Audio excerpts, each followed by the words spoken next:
है आपका आपके अपने यूट्यूब चैनल द मोटिवेशनल गुरु पवन कुमार गुप्ता पर। दोस्तों, ये मेरा पहला वीडियो है जो मैं आज अपलोड करने जा रहा हूँ। आशा करता हूँ कि आपको ये पसंद आएगा। यदि आपको ये पसंद आता है तो लाइक कीजिए, शेयर कीजिए, कमेंट कीजिए और प्लीज़ ज़रूर ज़रूर सब्सक्राइब कीजिए। अगर नहीं अच्छा लगे देन और चैनल जैसे निकलते हैं आप वैसे कर सकते हो। दोस्तों, आज हम जो टॉपिक जो मैं आपको बताने जा रहा हूँ वो है आपका सरकार का। अक्सर हमारे दिमाग में सवाल आता है कि सरकार कौन है, सरकार क्या है? तो सरकार क्या होती है, कैसे ये काम करती है, सरकार की बॉडी क्या है, उस बारे में अपन चर्चा करेंगे। देखो दोस्तों, सरकार की अगर अपन बात करें तो सरकार को मोटे तौर पर अपन 3 भागों में बाँट कर समझ सकते हैं। पहला संघीय केंद्र सरकार, दूसरा राज्य सरकार और तीसरा स्थानीय स्वशासन। अभी हम लोग आज सिर्फ संघ सरकार और राज्य सरकार की चर्चा करेंगे। स्थानीय स्वशासन है, इसकी चर्चा हम अगले अध्याय में करेंगे, क्योंकि ये वीडियो थोड़ा बड़ा हो जाएगा तो इतना संभव हो नहीं पाएगा, इसलिए अभी हम ही फिलहाल इन दोनों की बात करते हैं। देखो, सबसे पहले हम बात करते हैं संघीय केंद्र सरकार की। भारतीय संविधान के भाग 5 में केंद्रीय संघ सरकार का उल्लेख किया गया है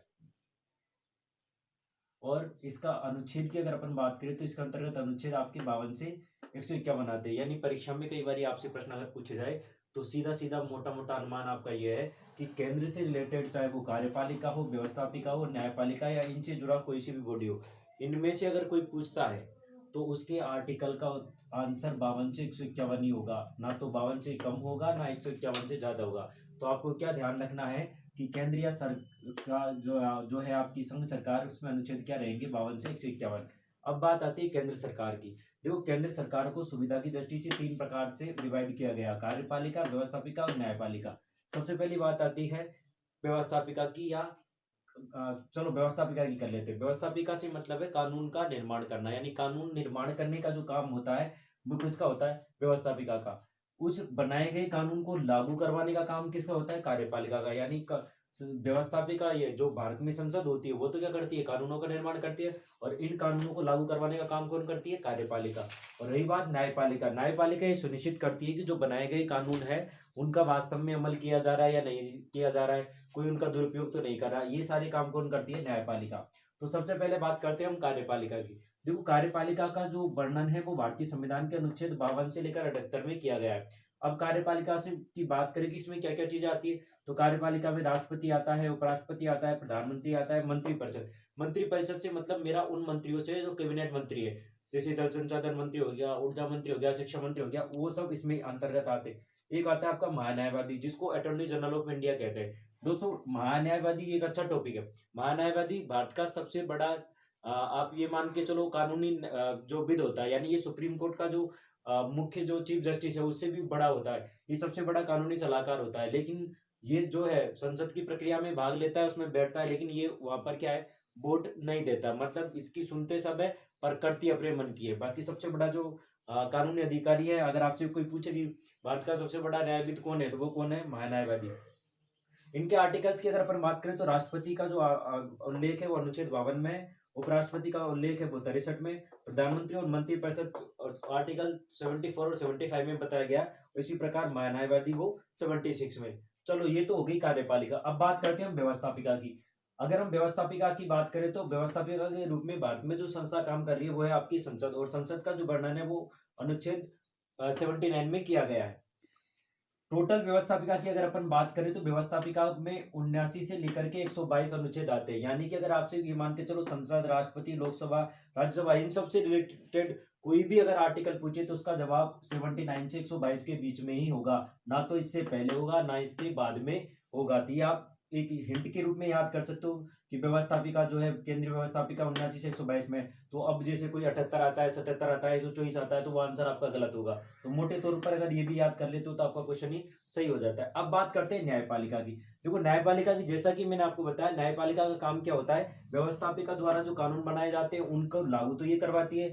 जो कार्यपालिका कार्यपालिका ने जो कानून लागू करवाए वास्तव में उनकी अनुपालना सुनिश्चित हुई है नहीं हुई है, वो अमेंडमेंट सही ढंग से लागू हुई है नहीं हुए, ये सारा काम कौन करता है, न्यायपालिका। अगर हम न्यायपालिका की बात करें तो न्यायपालिका जो है वो आर्टिकल 124 से 147 तक आती है, और इसमें जो है सर्वोच्च न्यायालय जो है वो आपका काम करता है। चलो, नेक्स्ट हम बात करते हैं राज्य सरकार की कि राज्य सरकार क्या होती है।